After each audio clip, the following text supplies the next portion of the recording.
The Southville 3A National High School embraces the future into the new normal by planning what is the best that we can do now that we are faced with these challenges in our education system due to this pandemic. With faith and confidence in the Lord and our teamwork together, we know it will empower us to maximize our potentials and pursue with sulong edukalidad. So now, I am very pleased to present to you the LCP of Southville 3A National High School.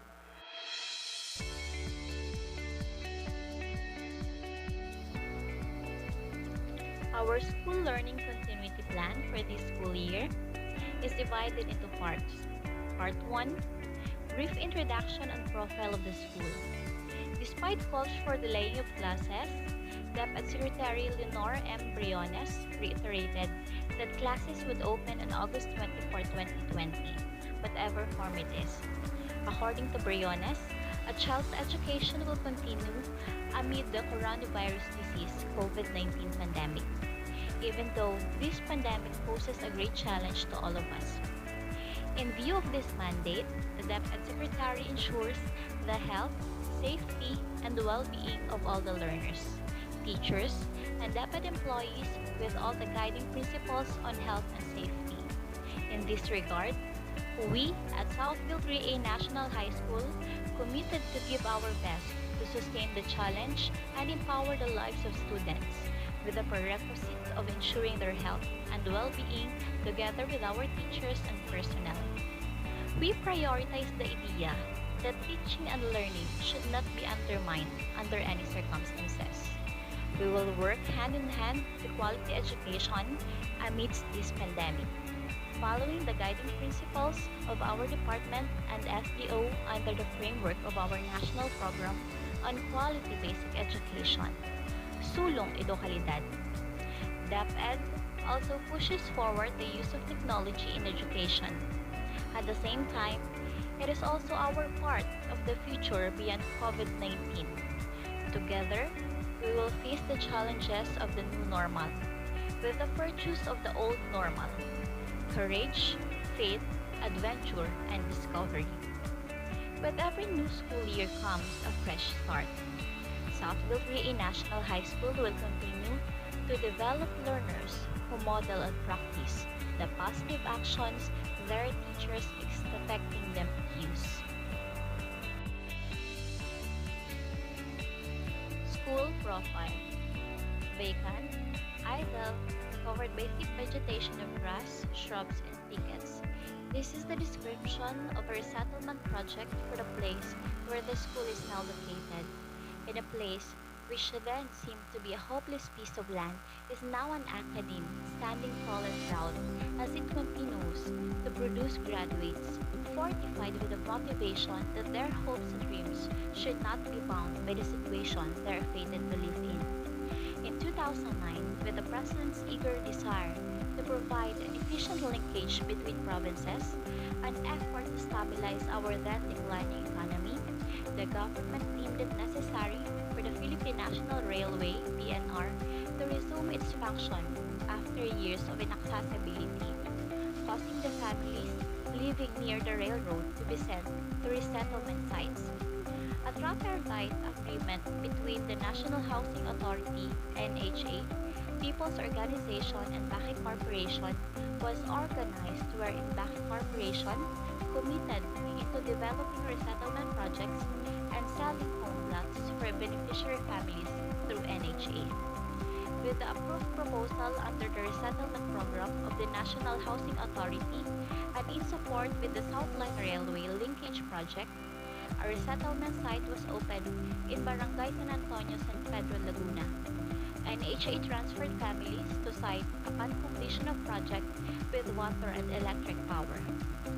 The school, being a resettlement site, has 50% of its clientele as house helpers, tricycle drivers, jeepney drivers, and factory workers.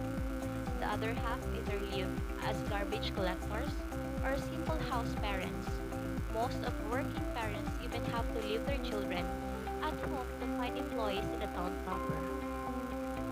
Due to the increase in population and the need to ensure that even with the resettlement situation, the right of the young people for education was still advocated. A public school has been constructed. It was named Southville 3A National High School Sampaguita Extension. In 2009, 8 teachers from Sampaguita Village National High School were deployed in the area to reach out to the youth of the place. But since no provision for a secondary school building was made, the teachers diligently taught their students in the houses provided by the NHA.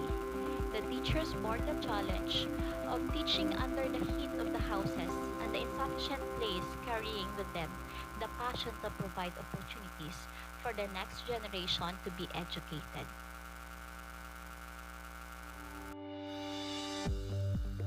On November 9, 2009, upon the construction of the elementary school building, the school's principal generously shared their third floor to the high school teachers with a total of 5 rooms. The entire high school population transferred there. To maximize the portion given them, the teachers decided to divide each classroom and create shifting schedules. On March 31, 2010, the school's first commencement exercise was held with 27 students as graduates. Due to the small number of graduates and the insufficient fund that the school has, the teachers decided to merge the graduates with the graduation ceremony of Sampaguita Village National High School main campus, which was held at the Pasita Astrodome. During the school year 2010 to 2011, 5 additional teachers were deployed in the place. With the ever-increasing number of students every year, a new batch of teachers was deployed for the school year 2011 to 2012. With the aim of providing better education to the Filipino students, the Department of Education adopted the K-12 curriculum. It was applied on school year 2012 to 2013. With the change in the curriculum, schools everywhere needed additional teachers who will carry the bulk of students who will be entering the additional 2 years. The government acted on this need by conducting mass hiring on the same year.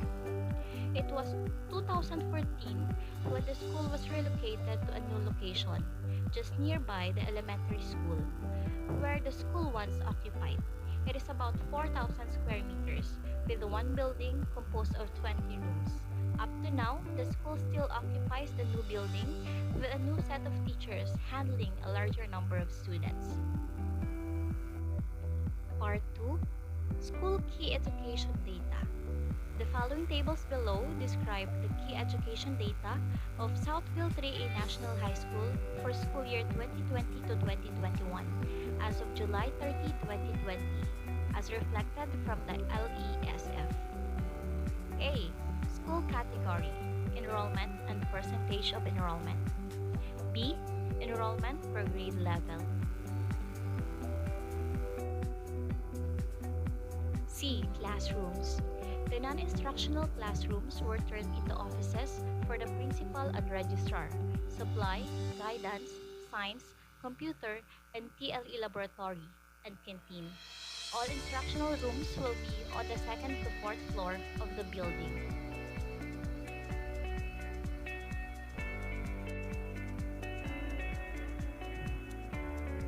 D. Number of teachers.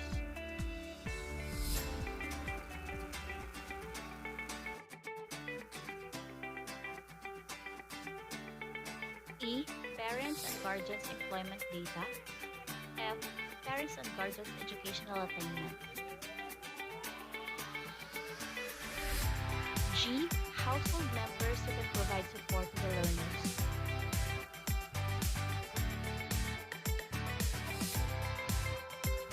H. Challenges that may affect the learning process. Part 3. The framework and implementation plan. A. Framework and implementation. The school learning continuity plan, guided by the implementation plan and the framework as shown. B. Emerging learning modality preferences decision state. The school has already envisioned that only a few can afford the online learning modality. Thus, modular distance learning will be implemented. As time goes, the parents are having second thoughts on using the online delivery, since they can't afford to have the budgets that their learners will be using. Some only are using their own mobile data, and only Android phones are available now.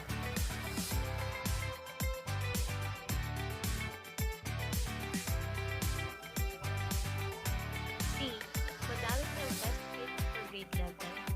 A large percentage, 70%, was taken by the modular distance learning, which is primarily because students do not have internet connectivity within their community.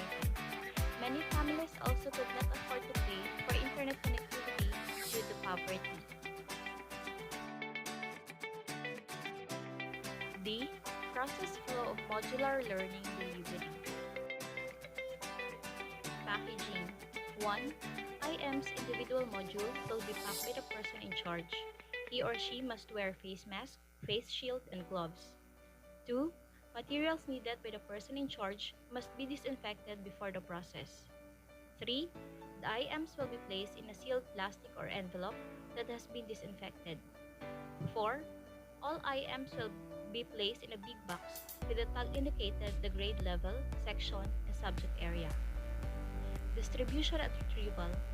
1. Parents will have to undergo disinfection and must wear necessary protection before entering the school premise while practicing proper social distancing. 2. Parents will follow the flow of distribution and retrieval of IMs according to the flow chart posted outside and inside of each classroom. 3. Parents will follow the time allotted for their child's schedule. Assessment. Formative and summative assessment can be done individually and collaboratively. Individual assessment enables learners to demonstrate independently what has been learned through check-up quizzes, unit tests, written output, performances, and quarterly assessment. Collaborative assessment allows learners to support each other's learning, to produce evidence of their learning through discussions, games, group activities, and creation of projects. Excess teachers will be assigned to be the departmentalized teachers. DepEd Order Number 8 Series of 2015, Policy Guidelines and Classroom Assessments for the K-12 Basic Education Program. Computation of Summative Assessment for Grades 1 to 12. Step 1. Step 2.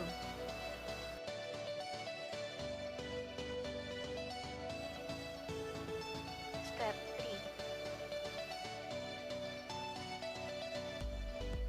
Formative assessment. Formative assessment may be integrated in all parts of the lesson, before the lesson, during the lesson, and after the lesson.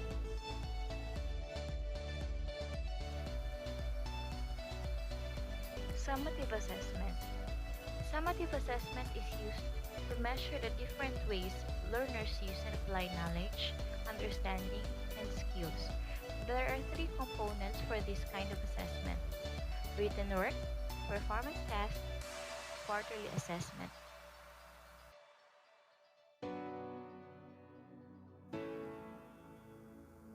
E.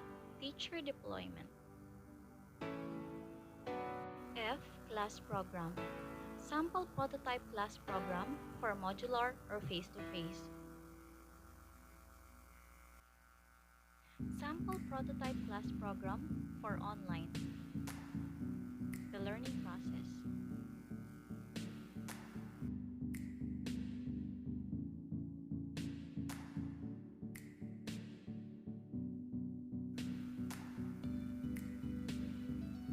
Distribution and returning of modules.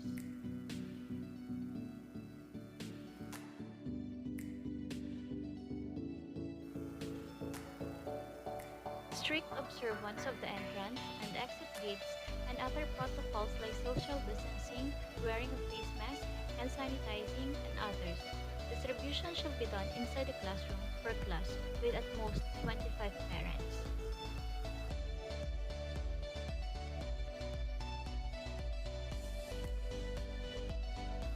The management process.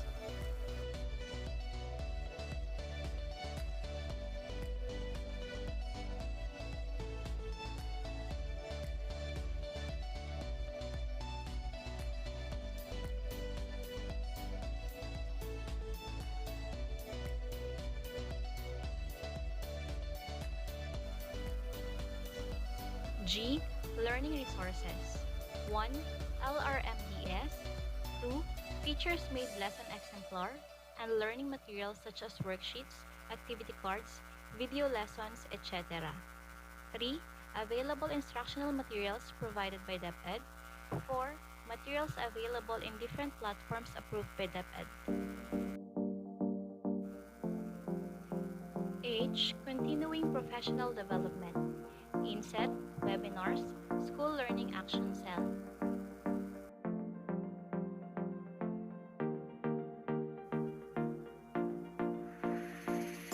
I. Teachers readiness.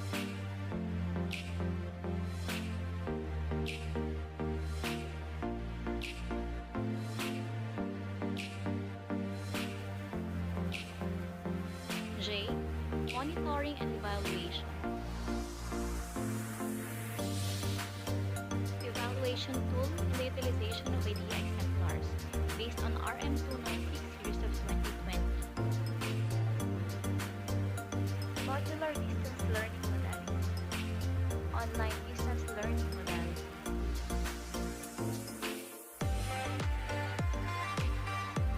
Based on the school survey.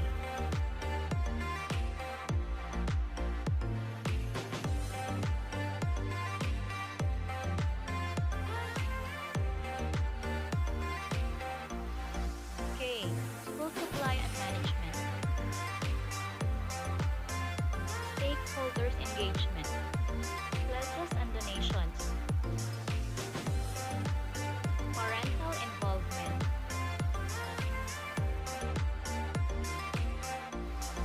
Learning partners. L. Fund, resource requirements and sources. M. Legal basis. References as of DepEd order and other issuance.